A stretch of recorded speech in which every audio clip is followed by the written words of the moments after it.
2013, a very interesting and difficult year. We started off having 600 millimetres of rain from April until the end of September, which is our annual rainfall. So the soil was cold and wet, and of course we came out of harvest and we didn't appreciate the soil temperatures were lower.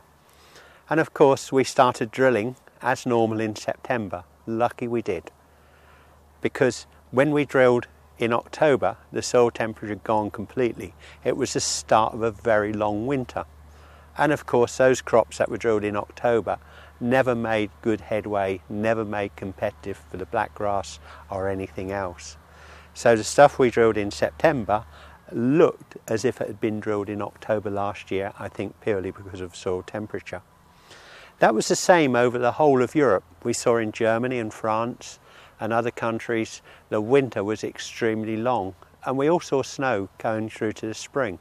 But there were one or two warm spells, and we had a slightly warm spell at the beginning of January and thought spring has arrived early, but only come back with winter with a vengeance. And of course we then ran through all the way until April, when the crops looked like end of February and hardly grown, and we put the fertiliser on them and were waiting. And again soil temperature came to play, because it started to warm up at the end of April and those crops grew away nicely. And many users phoned me up concerned that their crops were looking terrible all over Europe, all over the UK. Oh, is this drill the right thing to do? And those crops have gone on, and they're ringing me up today and telling me that they've done 10.5 and 11 tonnes a hectare. I'm quite envious, because we've done just over 10 ourselves. So it's really good to hear that news. And of course those crops didn't inspire us very much to put on all those inputs in the early spring and so forth, because they didn't look good. But they were low biomass. And look at the grain we have. Fantastic quality plump grain this year. Yields virtually as normal. And after 11 years of direct drilling, the soil. Look at the guys who did lots of cultivations and stirred it up and turned their soil into concrete this summer. It's all dried and cracked solid and really hard. And ours, after 11 years of direct drilling, is absolutely fantastic. Fork goes in nicely, and here we are lifting it up. You can see here the worms in the soil, making that nice aeration, allowing better drainage and keeping it in nice condition. You can see here all nicely breaking up. Beautiful, ideal for growing these high yielding wheat crops on this heavy boulder clay. Nothing squeezed together. We haven't turned it into cement, working it in the wrong conditions, and we've got beautiful worm counts, and they are our army of free workers keeping our soil in extremely good condition.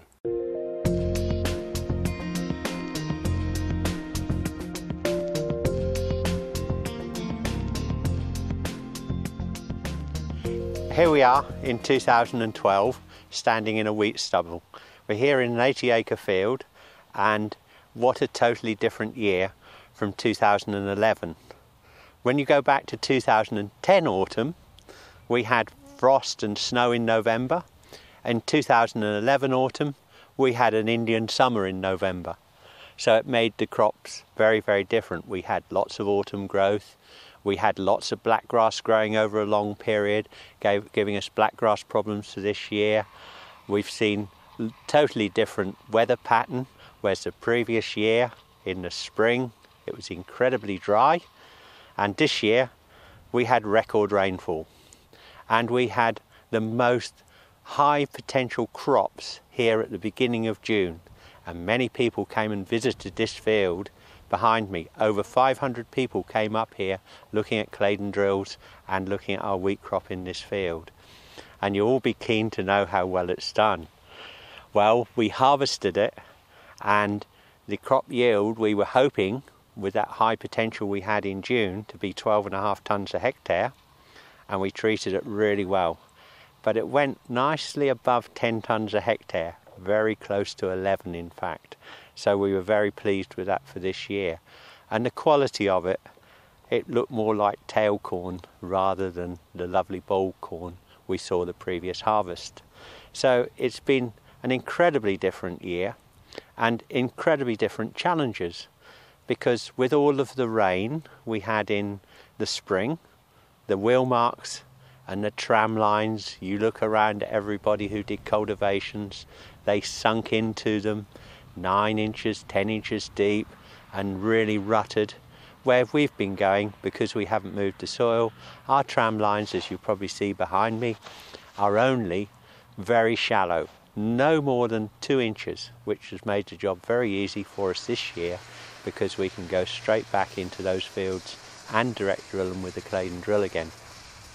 So confidence is high for 2013? Yes, we're very happy for 2013.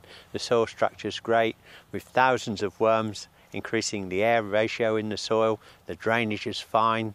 We've got no deep tram lines because we've stayed on top because we haven't moved the soil, and we're looking pretty at the moment. We've straw raked the fields, got the black grass chittered.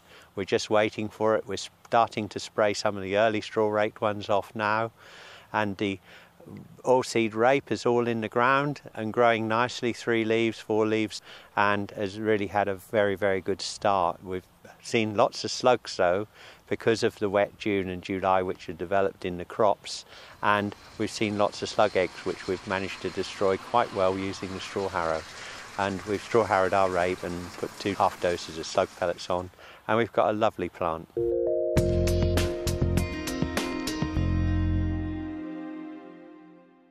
But 2011 has been rather a strange year, very different for farming than what we've normally experienced.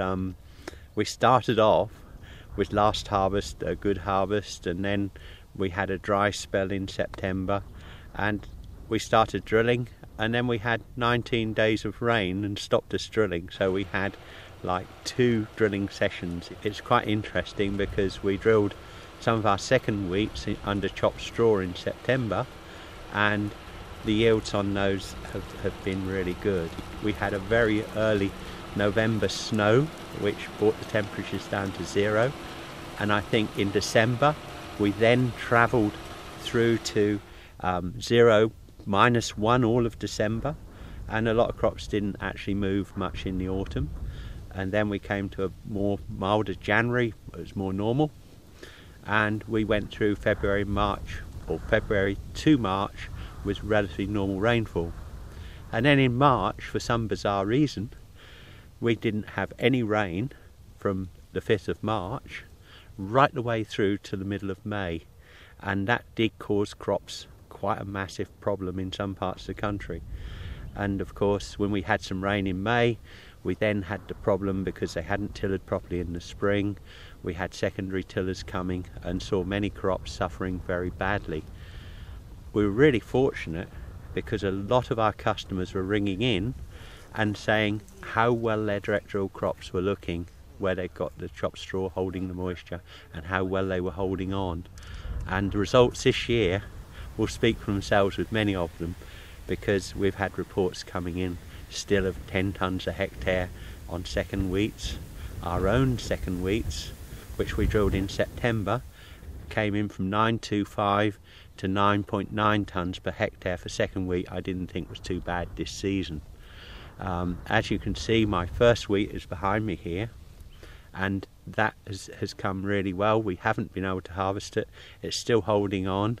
It's still not quite fit, and it looks like a perfectly normal season for it.